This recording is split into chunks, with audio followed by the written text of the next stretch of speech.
Good morning, ladies and gentlemen. Welcome to Soul Talk. My name is Emeka, the psychologist or the dark prophet. So, today I'm going to continue on the full mentality I was talking about.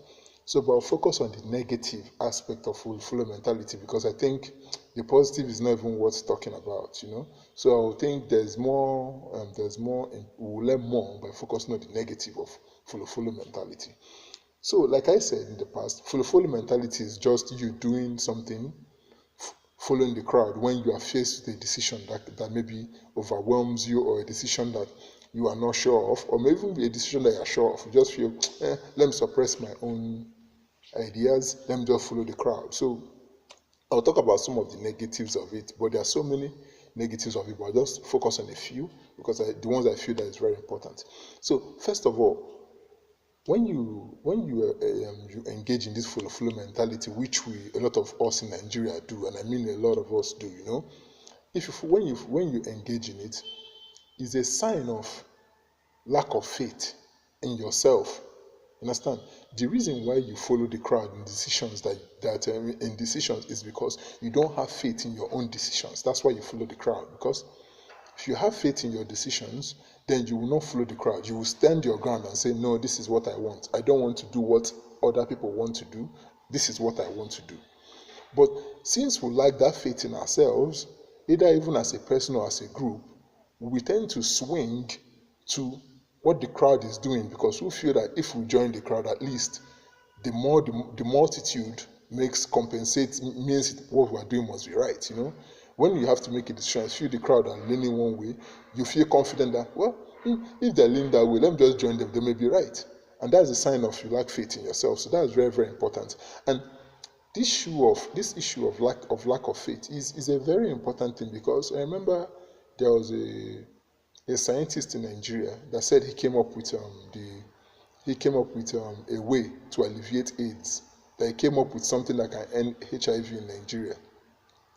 And when he appeared on the newspaper, they asked him about how many people have supported his research and stuff. He said not very much people. And he was not asking him what's the problem. He said the problem is because, and this is important, we as a people will lack faith in ourselves.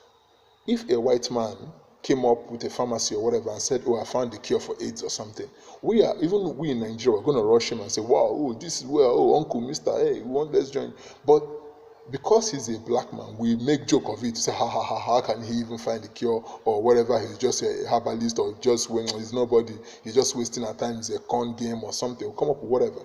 So that lack of faith, a lot of time it costs us a lot. It may just be you making a decision about a car, but sometimes it may even be when you are put in a huge situation, and because you don't have faith even in yourself, it makes you to engage in something catastrophic. A good example is the genocide and the Holocaust that's happened. Look at all the great wars that happened.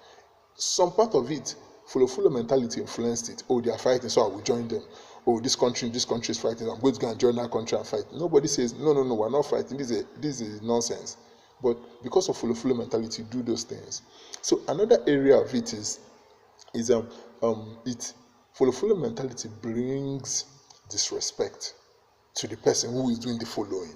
You see, in Nigeria and in Africa, we have Professor Lumumba said. He said we act as if white people have been divinely given the power to tell us what to do, and our role is to do whatever they tell us. We act like that.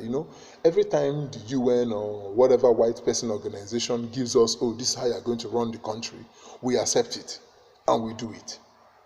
We don't question it. We don't try to verify whether what they are saying is correct or not. We just go with it. And that's why Fela made that song, Mr. Follow.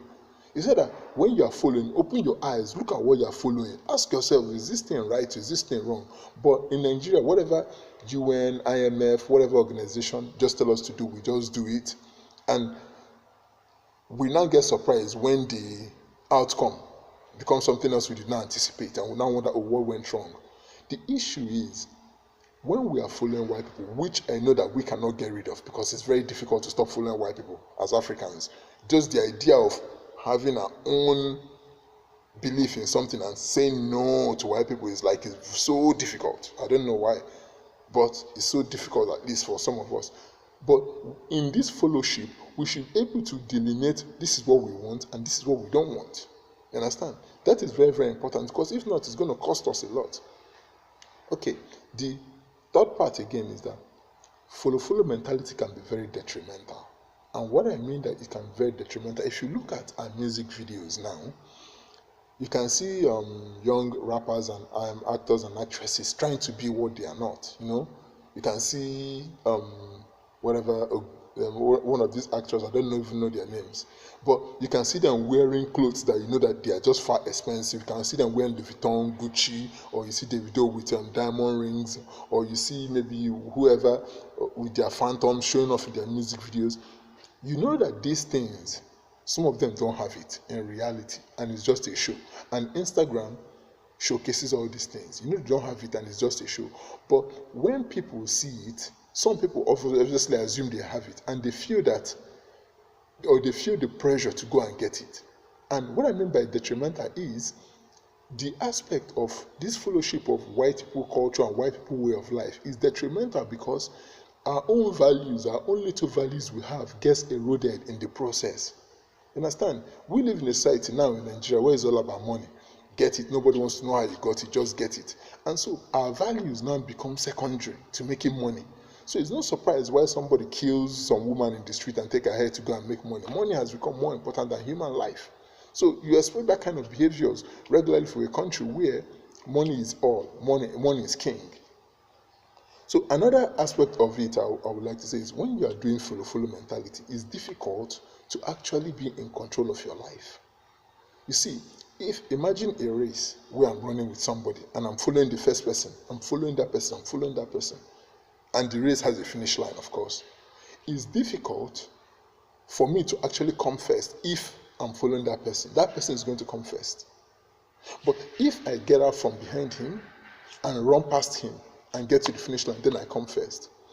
Why am I giving this example? I'm giving this example because to take charge of your life, to follow mentality does not give you opportunity to take charge of your life.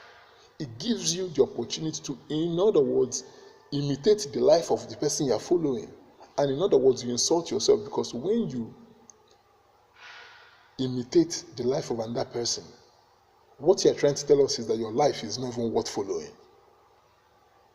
And this thing is very, very important. We are all stuck up. We're in a generation of who have role models and people that we idolize and stuff. In some way, that is good. But a time comes when you have to get past your idol. A good example is Lionel Messi and Maradona. Maradona was his idol. But a time had to come when he had to take the center stage and he had to outdo Maradona. And so, when you are following people, I'm not against that. But you should also know that you have to get away from behind that. You have to get out from standing behind the person and get to the front and be in charge. Because people don't respect people that follow a lot. They don't respect that. Nobody really respects you if you're a follow kind of person. Nobody respects that.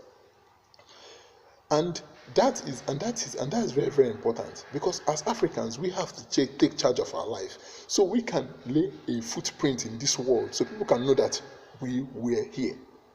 But this is a follow mentality. It makes it difficult. How can we rule the world or be in charge of the world when we are following white people? It's like running a race and we are following the white people, then we can't rule. So that's why that thing is very, very important. The last one I want to talk about is when you follow, you lack respect. This is very, very important. You see, how can you respect somebody that spends his life following you? Just imagine it. Let's say you're a celebrity or somebody, or you're just a regular person, and then there's somebody that you know that anytime you come to work, he wears the same clothes you wear. He wants to talk like you, want to eat like you, want to act like you. Over time, you become annoyed with the person. You maybe even start hating the person, because you feel that how can this person want to be like me? Just the thought of him trying to be like you, it just infuriates you. And that's what happens when Western civilization and African civilization come in contact with each other, or Africans come in contact with each other. You see, we as Africans, we try to emulate the way of the white man. Every aspect of it, we try to emulate it. So are you now surprised when there is something like racism? or when they say black people are inferior to white people or something like that, you have to expect that. And the reason is, if you spend your life, if as a race, as a people, we spend our life following one group of people, then it's only right for those people to assume that, well, they must be inferior, or they are not as good as us. That's why they are following us. I remember when I heard the concept social Darwinism, which just practically says that some people are supposed to rule and some people are supposed to be ruled. And when they brought it in a race context, they now placed the white man on top and then black people at the bottom. They called it the white man's burden. They say it is the job of the white man to civilize the black savages. You see, you can check it up and read more on that. But that just exemplifies what I'm trying to say. If we act like as if it's our right to continue to follow white people, or act like this is the way we should be following white people in everything, it's only right for them to now disrespect us and now wonder if we even have something going upstairs in our head.